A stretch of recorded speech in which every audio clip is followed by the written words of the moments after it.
My people,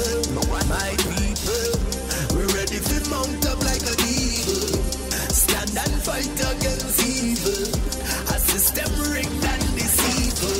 King, you can hear it when I rhyme. I'm a king, renewed in my mind. I'm a king, I got a different bloodline. I'm a king, jump, I am a king. Yeah. Welcome to the King Talks podcast, where we are all about the truth, community, and discussing the things you care about because we care about you. I'm your host, Sean Slaughter. On today's show, I pulled in my homeboy, Adam Coleman, an urban apologist, and definitely somebody who is very familiar with the conscious community. I pulled him in, and he's going to interview SaNeter. SaNeter is very, very active on YouTube and speaks on behalf of the conscious community. And they just have a great conversation about the conscious community, how he came into the conscious community, and they even talk about Christianity and how Christianity and conscious community are either opposed to one another or can help one another. Please understand that this is an interview, so it is not a debate, and they definitely have a great dialogue. So here we go. My people, we're ready to mount up like an eagle. Stand and fight against evil. A system rigged and deceitful. King, you can hear it when I rhyme. I'm a king, renewed in my mind. I'm a king, I got a different bloodline. I'm a king, jump. Welcome to the King Talks podcast, where we're all about truth, community, and discussing the things you care about because we care about you. And we got a special guest with us today, man. A guy I'm very excited to talk to. We got a guy who's certainly an icon and a legend within the conscious community for sure. The host of BlackNews 102. And I have so much to ask this guy, man. So I'm going to definitely dig right into it. I want to introduce to the crowd here, my man, SaNeter. How you doing there, brother? I'm good, brother. Peace and black power, man. Thank you for allowing me to come on your show, my brother. I appreciate you. I appreciate you as well, man. I appreciate you, taking time to come on with us. I know you're a busy man. You put out about 10 videos a day. It seemed like, bro, you stay on the grind, man. Yeah, I be busy, man. I be busy. But, my brother gave me a call and said he would like me to be here, and I'm here. Excellent, man. Excellent. Well, I want to dig right into it, man, and ask you a couple things. First off the bat, man, I just think it's fascinating. You've really become like a driving force in the black conscious community through SaNeterTV and, of course, now BlackNews 102. You're like, I was joking the other day, I told somebody, you're like the Don King of the conscious movement. You know what I'm saying? You put everybody on. You know what I'm saying? Whoever's in the conscious community, they got to come through you. You know what I'm saying? From Brother Polite, I'm talking about Brother Jabari. I came to know guys like Captain Tazariak and Ali Muhammad, through your show. They became household names in some circles through that. But, we know a lot about them. Yeah, definitely, man. You put a lot of people on, and while we know a lot about them, we don't know a lot about SaNeter, the man behind the media. So tell us a little bit about your background, how you first became a part of the conscious community and how you got into it, and bring us up to today. Okay, brother. It's kind of a long story, but I will not be long with it. I will just cut right through it. Sure. It all started. A lot of us, we not everybody, but, a lot of us, we gain knowledge when we are able to sit down. And what I mean by that is on the street as a young man, I'm in the street. I'm just trying to get my money. I ain't trying to hear nothing else. My mother trying to raise 5 kids by herself, and I'm just trying to get my money up. So what I mean by you get this knowledge when you sit down, when this white man forces you to sit down and take an introspect of yourself. See, what he really did was saved me when I went into his prison system. A lot of people don't understand that. They probably think, what you mean he saved you when you went to prison? Because easy, I could have been in the street dead somewhere, on drugs in the street, somewhere high up. But what happened was when I caught that little bid that I had for 5 years of going into the penitentiary as a young brother, that's when I began to sit down and take an introspect of myself to see, because I knew I didn't want to come back in the system. So I immediately got exposed to the Honorable Minister Louis Farrakhan. I got to give the minister his props for that, because on Rikers Island, when I was doing my time in Rikers Island, I remember when the minister used to be on the radio every Sunday in the morning, every Sunday morning, and we all used to have Walkmans Everybody listening to rap, everybody listening to the music. I'm listening to the Honorable Minister Louis Farrakhan as a young kid. I ain't never hear these teachers, the white man being the devil, just going in from the Honorable Elijah Muhammad to Dr. Khalid Abdul Muhammad. And all I wanted to know, I was like, wow, man, this knowledge. I ain't never been exposed to that because, like I said, I was always in the street, and the street was raising me. I was just doing the thing, doing the cold by the street. So when I get upstate, I finally meet other brothers that was in the Nation of Islam that was teaching, and the same teaching with the guards that were up there. So I said I automatically became caught up in that web right there. I wanted to learn more, do more, and come out and do good for my people. So when I came home in the 90s, I immediately went to Mosque number 7. And as soon as I got to Mosque number 7, Khalid Abdul Muhammad was on his way out because he was suspended. You see what I'm saying? Oh, so wow, okay. Like, oh, man, I need to learn more and more about that's crazy. Khalid Abdul Muhammad, man. Right. Yeah, I said, damn, I want to follow Khalid. So Khalid came in and said, well, I went to one of the meetings that they had, and he said, well, I'm forming the new Black Panther Party. For those of y'all who want to be a member of the new Black Panther Party, we're going to be here at this place. I came. Immediately I came. Right. Because Khalid had that force and he had that power in his voice that he said, man, I want to be a part of this. And he was all about freeing the minds of his people. Dr. Khalid Abdul Muhammad didn't show no fear. He didn't care about the powers that be. And that's what I wanted to be a part of. So I said, all right, I'm going to roll with Khalid Abdul Muhammad. And I immediately became the chairman of the New Black Panther Party for Self-Defense in the Harlem chapter. I was the founder of the Harlem chapter. The New Black Panther Party for Self-Defense. Yes, I was the founder for that. So, that's how my journey began, and that's how we started. So I became not only the chairman, but whenever we went out of the city, I was always bringing my camera. I always wanted to jot down stuff and film stuff and record our history. So Dr. Khalid saw that in me, and he kept saying, oh, man, SaNeter, make sure you bring it. I wasn't SaNeter then. My name was K.I.N.G. Okay. Oh, make sure Salik bring his camera. Make sure Salik got that. So, I was always, that's how I got into filming our people. And, to make a long story short, once Khalid Abdul Muhammad made his transition, that's when I said, okay, I got to keep doing what I'm doing. So I began to go on 125th Street. I began to bring my boy out, suited and booted, going out there like a one-man army, going out there teaching hard to our people, hanging up pictures of the lynchings, where the people walk by and they see it. And I did this, brother, for like 20 years straight, nonstop. Wow. Nonstop. You know what I'm saying? Yeah, like close to 18 years. I ain't going to say 20. I would say 18, going on 20 years straight, nonstop. So I just kept on teaching our people, waking them up. And next thing you know, it just caught on. It just caught wind. People from all over the world will come out to see me teach. People would, and then when this internet stuff dropped, bro, forget it. It was like I was all over the world with the information. Right. And I would always bring the camera out, and people would come out there, and they would start building. Next thing you know, I'm building with the Hebrews. I'm building, and at this time, a lot of the Hebrews and the Moors, they was kind of like dying out a little bit.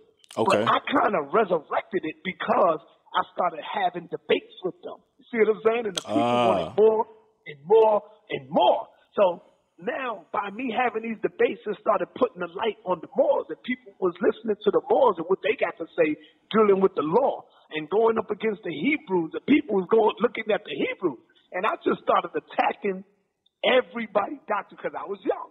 I was attacking everybody. All I cared about was black power.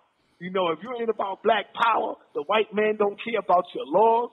The white man don't care about none of that. So I was attacking all of that. And next thing you know, we started getting into heavy debates, and people, that Nation of Gods and Nerves started coming around. It was like that old school teaching. Remember back in the days when the Nation of Gods and Nerves would come out, and they would have they cipher. It was called the cipher. And they would come out and they would be building in the middle of the street, and everybody would stop looking at you like, wow, it was again. It was like that coming back out in the streets of Harlem. I had cops even coming by trying to break it up because the street would be so crowded that the cops, they would think something was going on. But when they get out the car, they'll see that we out there just building about religion, about history, about Islam, about Christianity, stuff like that. But it was good, and people would look forward to that every weekend. People would come from out of town. People would come from overseas, brother. People would come from the UK to see us out there. And right now, if you look at my brother that's in the UK right now, they doing the same thing that we was doing. They got debate. It's called the Speaker's Corner, debate or something like that. Yeah, there you go. Yep, Speaker's Corner. And they are doing the same thing that we did. And of course, my brother Kamani, he gave me that credit, and I appreciate that. There's a lot of work that we've been doing, man. And I do it all for the love of our people. There's been many times when I did this without receiving one dime, without no money. Gotcha. Now that I figured a way how to attach a couple of dollars to it, that's when you get haters. Haters begin to come now because they don't want to see you, Sean, and they don't want to see you making a living off of what you're doing or what you love to do. They say, how you making money off of doing this? How you going to do this? I said, brother, every black man, if you're doing something that you love, that's how you sell the culture. You make money off your culture. It's all right for the Arabs to come and make money off your culture. Okay. It's all right for the Chinese man to come and make money off their culture because they're selling the red, black, and green now. And I don't see no black man saying, how you making his money off of our culture? But the minute a black man steps up and want to try to make $1 out of 15 cents is a problem. right. I'm with you. You know what I'm saying? So it's always a problem when we want to try to make $1. Oh, brother, you scamming the people. How you selling this? I thought you said you doing this for the people. Well, family, I don't have a job. I don't work for the Europeans, and I don't knock those who do because you got to pay bills. Yeah, the bills don't pay themselves, man. Yeah, I feel you. Right here. Right. I chose to do the work that I'm doing, which is coming in the street, raising the level of consciousness up for my people. So why shouldn't you be responsible for giving your brother a little donation here and there? Okay. You don't get rich doing this type of work. But I Right. still need to put food on the table. You know what I'm saying, bro? I feel you, bro. I feel you. Yeah, I can go on and on with this. No, that's talk, cool, but man. That's cool, man. Sit back and let you get ahead and Well, yeah, I wanted to ask you, because you said something. You talked about how you really came up, building, with the 5% Nation, the Hebrew Israelites, the Moors, and and I've watched your show. I've watched several episodes, of your show, man. And one thing I always notice is that you seem to have friends, or I guess you could say comrades on various different sides of the conscious community. Even though a lot of times these different groups, like you mentioned, they really be beefing, whether it be the Hebrew Israelites and the Moors or whatever. How have you managed to, maintain, a positive rapport with people on different sides? Like, for example, I'll see you all the time with, maybe not all the time, but a good amount of time with like Captain Tazariak, for example. You know what I'm saying? Even though I know you tend to lean towards the Comedics, how have you managed to, forge those kind of relationships and maintain a positive rapport with people on different sides? All right. Yeah. Shout out to my brother, Captain Tazariak, because Captain Tazariak is a powerful, positive young brother. He understands. And this is what I always do. Before I do a debate, I go in the room and I say, brother, remember, we just debating the knowledge. We just debating the information, not the individual, not the person. Don't take it personal. And so Captain Tazariak understands that when me and him or anybody from Jabari and we hook up, it's war. And what I mean by war is for the knowledge, for the information of our people. We trying to get our people to see our information. They're trying to get the people to see their information. So once we put it out there, we sit back, let the people do the research, and then they say, well, you know what, I got to roll with the Kemetic side because I see I've been doing some research on this, and the Kemetic is right. But that's how me and Captain Tazariak kept our relationship, is because we got to keep it real with ourselves. Captain, no, he will never get me to be a Hebrew Israelite, and I know that I will never get Captain Tazariak to be a Kemetic. We know this. You see what I'm saying? And that's what we try to do with brother Dr. Ali Muhammad. That's a good brother of mine. Me and him banged. I banged on Islam. But see, we understand that it's all about the information. And then when we begin to take this stuff personal, like some of us do, a lot of us take it personal. Those are the ones that don't make it. They fall to the wayside. because they so weak in spirit that they take it personal, like we are attacking you personally, when it's never a personal attack. It's just about we're attacking the information. Like pretty soon, we got something coming up in September where we're going to be having a powerful discussion with some of our Christian brothers and sisters. And I told my brother, be ready, because we don't come tiptoeing through the tulips. And it's never personal with us and our Christian brothers. I love my Christian family. We are all brothers and sisters first. You see? So we're not attacking the individual. We're going to be attacking the knowledge, the information. That's where we're going at. Okay. And if our brothers is too weak for that, which I know you're not. You know what I'm saying? I know y'all not. Believe me, I know you're not. Y'all done y'all research and y'all done y'all study. And there's a lot of powerful Christians that I can't. If you go on my channel, you will see I interviewed like 3 pastors already. And they are strong in their conviction. They ready, because they come from the street just like we do. You see what I'm saying? So, yes, and for the listeners who don't know, we definitely gonna get back to that for sure, because I definitely want to pick your brain on those developments coming up. But before we go there, you said something really interesting, man, and I really wanted to get your take on it. Because see, here's the thing, and I could be wrong, but as far as I'm aware, you're one of the few people who I think has been in the game long enough in terms of the conscious community to really have a bird's eye view, I guess you could say, of the things that have gone on. You know what I'm saying? When you talk about the different interactions with the groups and things like that, when you talk about, say, like the 80s and 90s that you mentioned earlier up to today, would you say that the conscious community has changed over time? And, would you say that it's gotten stronger? Or like how would you, describe the conscious community and some of the changes that it's gone through over the years?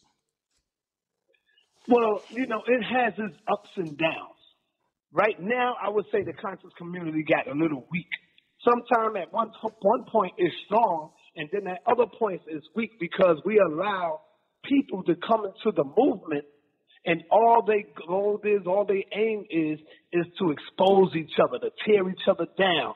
Now it's became of battling the people's personality, battling people's personal. And, the individual now. It's no longer about dealing with the knowledge and dealing with the information. It's about calling each other names and F you and you sucker and you we caught you doing that and you see. So in that sense, it became weak now. And a lot of the people, man, oh my God, with this internet, brother, a lot of our people are destroyed. You can see it. You can see it through their comments, through what they talk about. And you got shows on there where they really think they doing something. But when you look at them, all they talking about is other people and other men. So they really sound like it's the Wendy Williams show to me.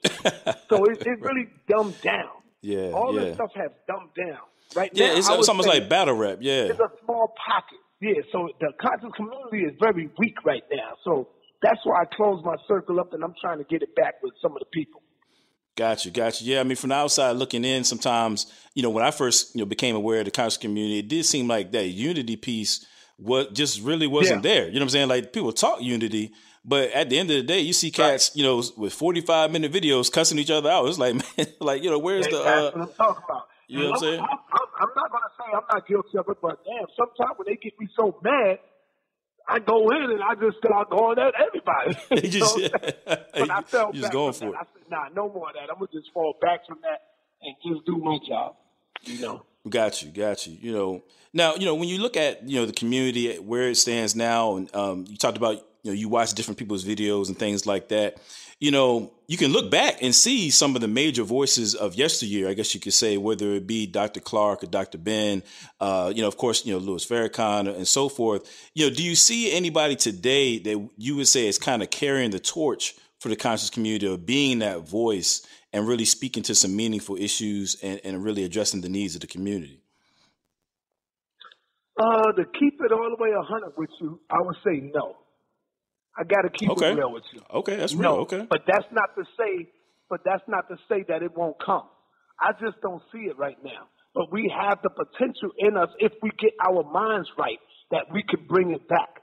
We got to get off the high horse thinking that we the only ones that have the knowledge, and everybody got to come through me, and I'm the best. Everybody want to be the best now. You see? Yeah, so we understand that it's going to take all of us, a whole, to really come together and bring this information to the people and let the information speak for us. The people are going to come, and the people are going to be the one to be able to judge that and say, well, dang, he got. And for example, Brother Jabari, he is one of our best. We call him the Floyd Mayweather of consciousness. Okay, so all right. Jabari is definitely holding the torch. When he speaks with respect. You don't hear I never heard Jabari use profanity since I've known him. You know, and I always see him come with respect to the platform. Right. And you would never hear him curse on the platform. You see? So as far as you know, the teachers coming back in the form of Dr. Ben and Dr. Clark, I don't see that right now. But we have that potential. Hey, you know, that's an honest answer, man. I respect that. You know, I think so many times it's hard for people to, you know, look at things, take things at face value, and really speak truth. So I respect your answer to that, man. That's what's up. You know, so you know, when you think about, you know, some of the guys who are there, I mean, what do you think is going to take to bring about that change? I mean, what do you think is going to take to get the community to a point where it is being productive? I guess we could say. Humble. We got to be able to manage our ego. We got to put the ego in its proper perspective. You know, and when somebody challenges your information, it's not for you to go crazy and, you know, but we got the SaNeterTV Awards, and that's still here, but we got Professor James Smalls, who is still amongst us, Dr. Leonard Jeffries, who is still amongst us, and I'm hoping that somebody picks up their torch, you know, while they still here. Somebody got to pick up their torch, so we still have powerful leaders and role models amongst us, you know. And them brothers. Okay. Yeah. And would you say, like, out of the leaders that are, you know, amongst the conscious community, or maybe among some of the up and coming voices, you know, I hear a lot of, you know, talk coming out of the conscious community in terms of what the Black community needs to do, you know, and everybody disagrees. It's, you know, the Hebrews would say one thing, the Moors would say something else, the Kemetic would say something totally different. You know, from your perspective, just kind of taking a broad, you know, view, do you see the conscious community coming to the table with a practical strategy as to how to uplift the Black community? Well, we have. The conscious community, they come up with them, but for some reason, we just don't implement them. You know, we have all the talk in the game in the world, brother. We talk real good about what we need to do in our community, but at the end of the day, we don't implement it. We don't practice it. So there's something psychologically wrong with us still. You know, if we could come into our community, we know that there should not be Arabs on every store, Chinese stores, wherever you go, and then you don't see no Black businesses going around in your own community. What does that say to the mindset of our people who supposed to have all this knowledge, all this information, but we don't even have the basics down packed yet, which is economics. Without the economics, what do we have to pass down to our youth? Nothing. You see? So don't get it twisted, my brother. I respect the moves that the churches be making. I even said it many times. On Thanksgiving, we see the churches giving back. We see them feeding our people. This is things that we talk about doing, but the churches are doing it. The only thing that we have differences is in the doctrine and the teaching. That's it. But as far as y'all doing the work, I give y'all all the props, brother, that y'all deserve. And y'all not just talking, y'all walking. And that's why I do that to some of my people. I say, here we are talking about they got the wrong God and they don't know what they're doing, but they are able to do what we don't do. Buy buildings and get buildings and get, you know, things going on. What are we doing? Arguing, talking a good one. And then when it's time to really put it down, we don't do it because we don't have trust for each other. That trust level is gone for our people. We don't trust each other. Hey, man, I gotta be real, man. I give props to y'all. So with that, I gotta ask an honest question, man. Like I'm kind of stepping out of interview mode. I'm just gonna ask a real question, man. I mean, we're still recording, just to be clear.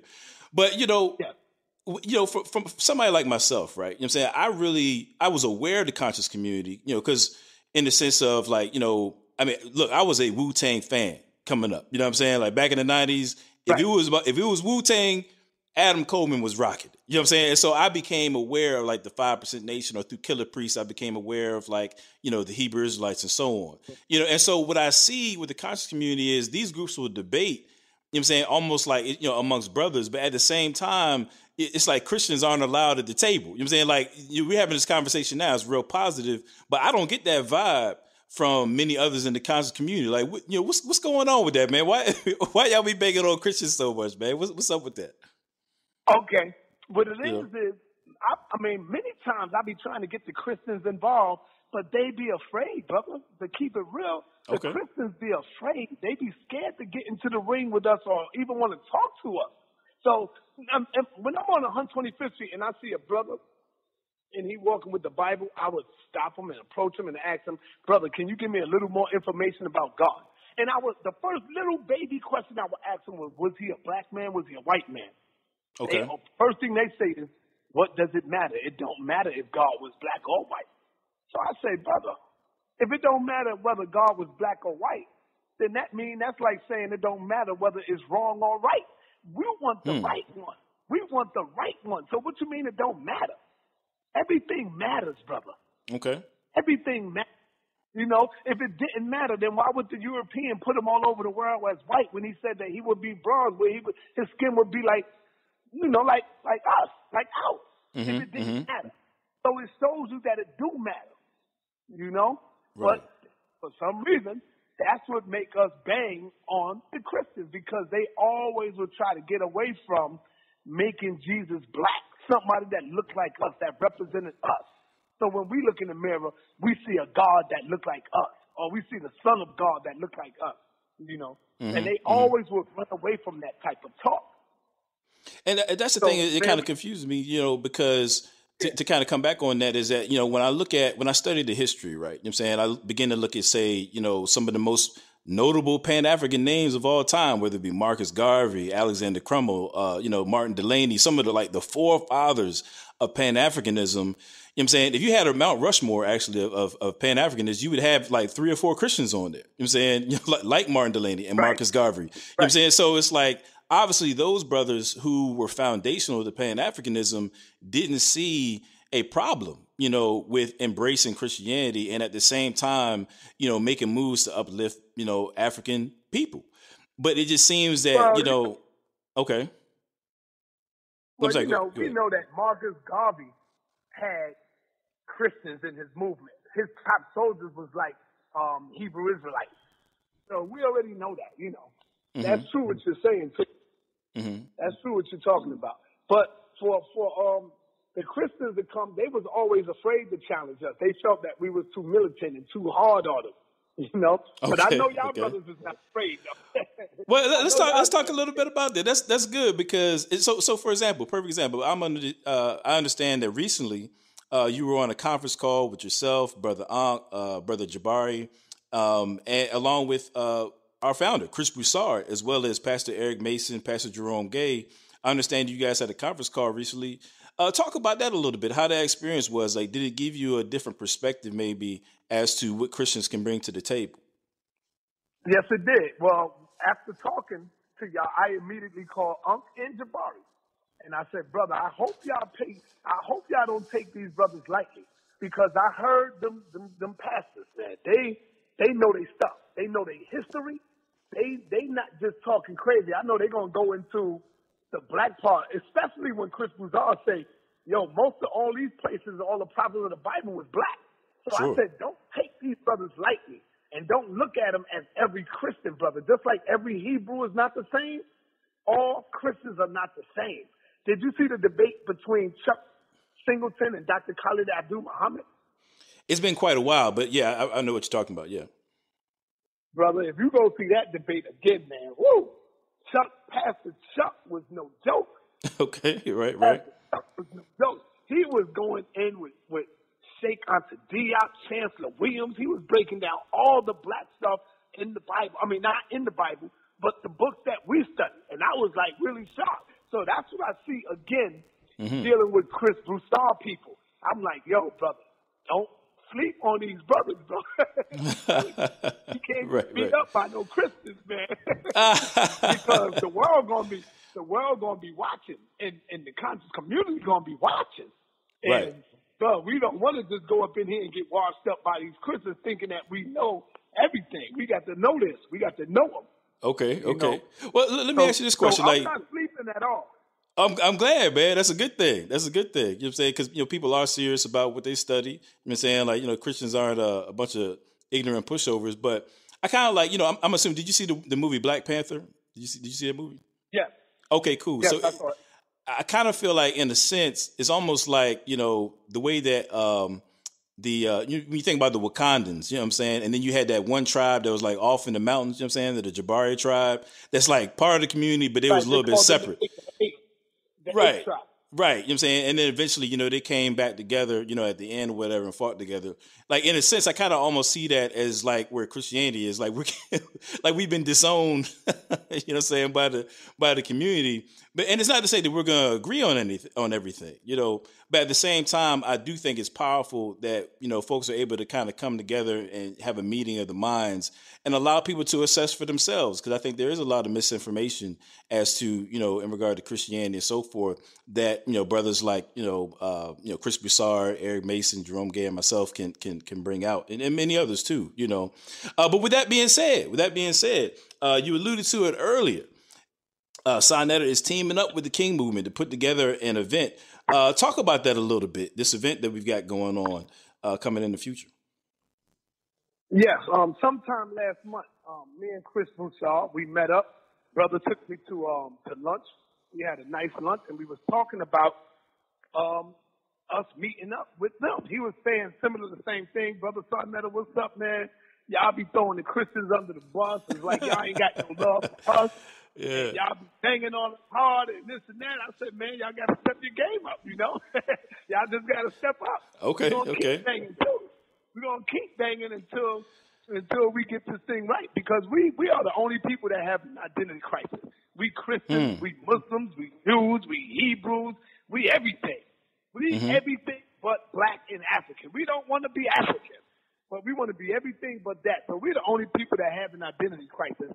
So that's what we fighting for. We fighting for, and when I mean fighting, of course, not physically. We talking about for the minds and hearts of the people. Sure. So yes, I agree with my brother Chris Broussard that we would love to have a sit down and have conscious community round table or debate, however we're going to set it up. But I know it's going to be real good for the people, and I think this will be productive because we're dealing with brothers now that can maybe help us and show us what we need to do as far as,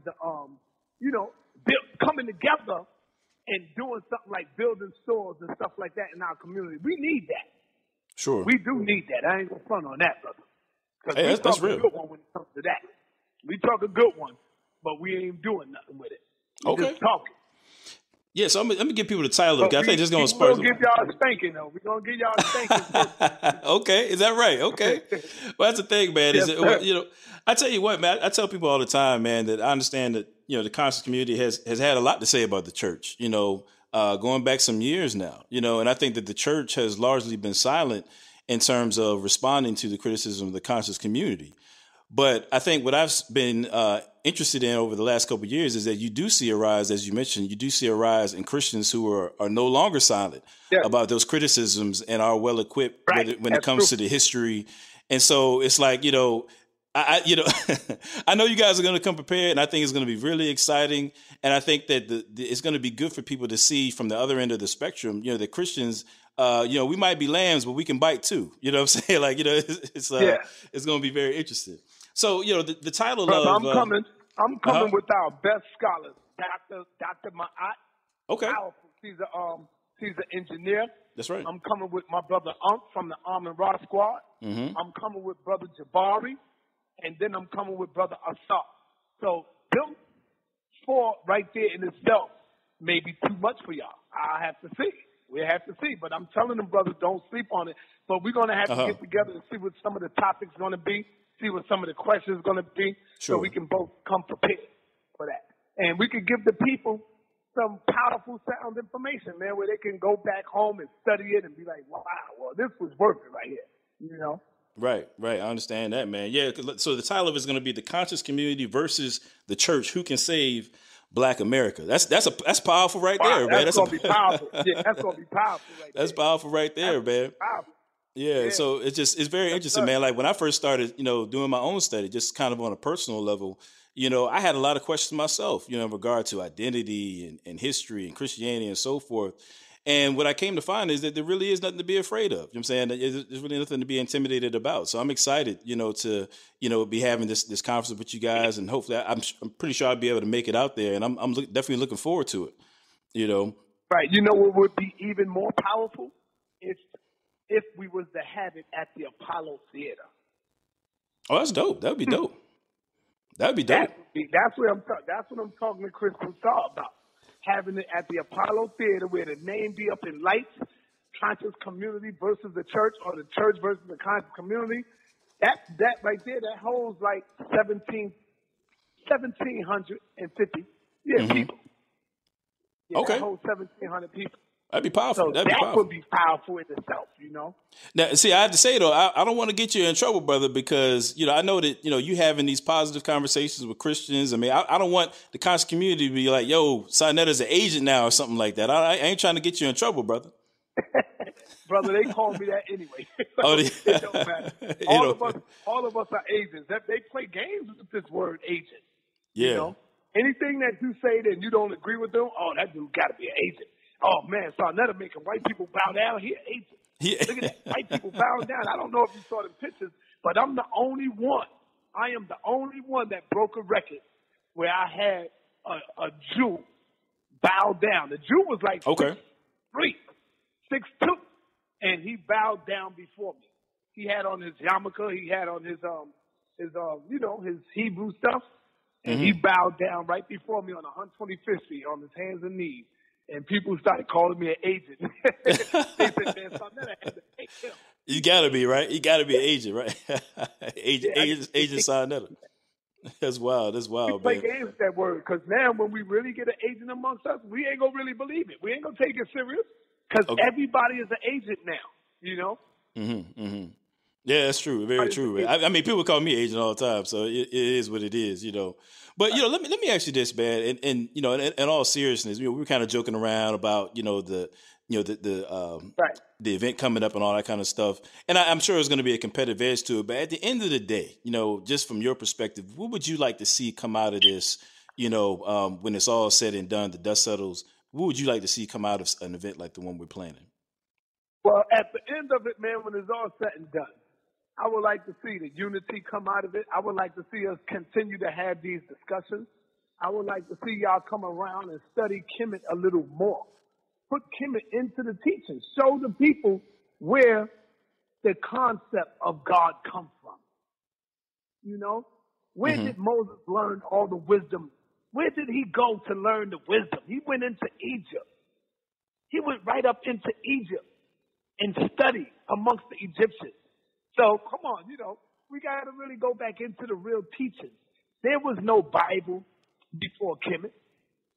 There was no Jesus before Kemet. The pyramids and all that was already built. So I would like to see my brothers come out with a little bit of, I ain't going to say y'all lying. I'm going to just say y'all just don't know. I would never say y'all lying. But why do you assume we don't know, though? Like, why do you assume we don't know? Like, when it comes to the principles of Ma'at, or we could talk about the Medu Neter, we could talk about, Well, let me tell you, if you know, and you're not telling the people in your congregation, then that means you're lying. So I was giving you the benefit of the doubt, saying, I don't think y'all know. I'm saying is it possible? Is it possible that maybe we've studied these things? I'm just asking, is it possible? Is it possible that maybe we've studied these things and there are aspects that maybe you haven't considered? That we may be coming with something that, explains as to why we come at it from the angle that we do. I mean, have you considered that? Maybe there's something that you may be unaware of. Yes, I know. I'm well aware that Chris Broussard is a well-studied brother. I've been hearing him. I've been listening to him talk. So I know he's not no fool. And I know the brothers that be around him is not no fool. Otherwise, y'all wouldn't want to get into this discussion with us. So Yeah, we're excited about it. Right, yeah. Yeah, I'm well aware of that. And that's why I keep telling my team, don't sleep on them. Do not sleep on these brothers, bro. Yeah, man. Definitely. That's what I would like to see coming out of it, of your congregation knowing more and learning more about who is a set, who is a Sar. Where did all this stuff come from? You know? Where does the first writings come from? What is the book of the Egyptian book of the dead coming forth by day and by night? What is that book? You know, and believe me, they really gonna learn something. Y'all gonna learn something, and we're gonna definitely learn something too. Yeah, I got that book on my computer right now, matter of fact, and the 12 Gates as well. But that's definitely dope, man. And so, yeah, I want to say this, man. I have to say, I really have appreciated this interview, man. You know what I'm saying? Like, I think there's so many times, I feel like we've already taken the step, because so often there's this animosity between, you know, Christians and folks in the conscious community. And I have to say, you've been a very gracious guest, man. I definitely appreciate you coming on and just giving us your perspective. Thank you. You know, you want to tell people, It's because, brother, I see you as my brother, not a Christian. I don't see Captain Tazariak as a Hebrew. I see him as my brother first. And that's, once we get through that, then we can begin to build with each other. You know, because we are the only people that went through this 300 to 400 years Holocaust. Or Ma'afa. Ma'afa is the word that we choose to use, you know, like this devastation. We the only people that went through what we went through. So I don't see you as a Christian first. I see you as my brother first. Okay. You know what I'm saying? That's why we can go up in here and talk with y'all. Y'all are brothers. Y'all are family. You know? Well, hey, man, spread that to some of your peoples, man. They keep spread that to some of your peoples out there, man. They be taking shots, man. You know what I'm saying? Oh, yeah. Yeah, we're going to take shots till y'all come up and stand up. You know, y'all got to stand up. Oh, well, I mean, I think the time is now for that, man. I think it's a very exciting time. And believe me, the Moors used to be the same way. We used to beat them up. And then you'll see they finally got in the ring with the first one was Seti. Sarah Suit and Seti, where all the Moors, and they showed up too. The Moors came out deep. If you go back and look at that Moorish debate we had with Sarah Suit and Seti and Brother Aline, and then the first debate I had was with Dr. Malachi Z. York people. Remember that? Okay, you going back with it? Okay. We had a debate, and I used the Hebrew Israelites for that one because they hated the Dr. York and them teachings, so I used them for that. Well, let me ask you this before we go, man. Like, because actually that's kind of interesting. You said that, like, from your perspective, because you've hosted I don't know how many debates at this point. You know, what would you say has been your most memorable debate, like for you personally? What has really stuck out to you? Oh man, that would have to be Brother Polite. Okay. And Harry Rosenberg. Brother Polite actually debated a European Jew from Israel. He came from Israel to our house, and he debated Polite, and he got beat up bad. He got beat up bad. I saw it. And then the most powerful debate we had was with the Kemites, like the Egyptian teachers, like all of us, versus Kemet on trial. The Hebrews wanted to put us on trial. You got to see that debate. That was the biggest debate ever. That was the jam-packed debate ever, bro. Got you. Kemet on trial debate. And it was the Hebrews versus the Kemet brothers. That was powerful. I think that right there, I would go with that one. That was the best one that we had. The most memorable one. That's dope, man. Well, hey, man, once again, I appreciate you coming on the show, bro. It's definitely been a pleasure, man. Probably, hopefully we can have you back, man, especially as you're getting prepared for this event, coming up, you know what I'm saying, as we promote that joint. Yeah. And you definitely want to give a shout out to you. Too. Yeah, go for it. Yes, I want to thank my brother Chris Broussard for allowing me to come on. Thank you, my brother, for allowing me to come on and speak with you and your audience for a minute. And we got the SaNeterTV Awards coming up to show you that it's never personal. I have Captain Tazariak, I have Moors, I have Hebrews. They have all been nominated in the works that we do on the street. See, so I look at all the works, and you know what? It is a shame that I don't have no Christian or no pastor that has been nominated. And maybe that's only because we don't feature them a lot, or they're scared to come out. Maybe next year we might have some pastors on the panel when we start interacting a little more with each other. You see what I'm saying? But yeah, Sure. July the 7th is going down on 95th Street and Broadway at Symphony Place, and there's going to be Symphony Space, and it's going to be one of the best awards ceremonies because we are the only people that don't get recognized. I want to recognize my people before we move on and pass on. We like to recognize our people after they're gone. I like to recognize them while they're still here. Hey, respect. Yeah, absolutely. So, absolutely. Yeah, that's why I appreciate you for allowing me to come on. Thank you, man. Well, guys, thank you so much for listening to the K.I.N.G Talk podcast. We want to thank Adam Coleman, our guest host, for coming in. We want to thank SaNeter, definitely for sitting down with us and chopping it up. Please make sure that you go to kingmovement.com to listen to more K.I.N.G Talks podcasts. You can also check us out on iTunes or whatever platform you listen to, and be sure to rate us 5 stars. All right, again, I am your host, Sean Slaughter, and brothers, be strong in the Lord and in the power of his might. Peace. That's just fake news. The cross hit Africa for Europe even knew. This ain't black versus white, this is dark versus light. But racism might distract you from the Christ on sight. So here's the Visine, me and my team. Dark world, but we flipping on a high beam. King, K's for the knowledge, I is to inspire. N for the nurture, the G is to grow higher. Jesus lit the match, so we all on fire. You see a crown on the attire, know you looking at a fighter. My people, my people.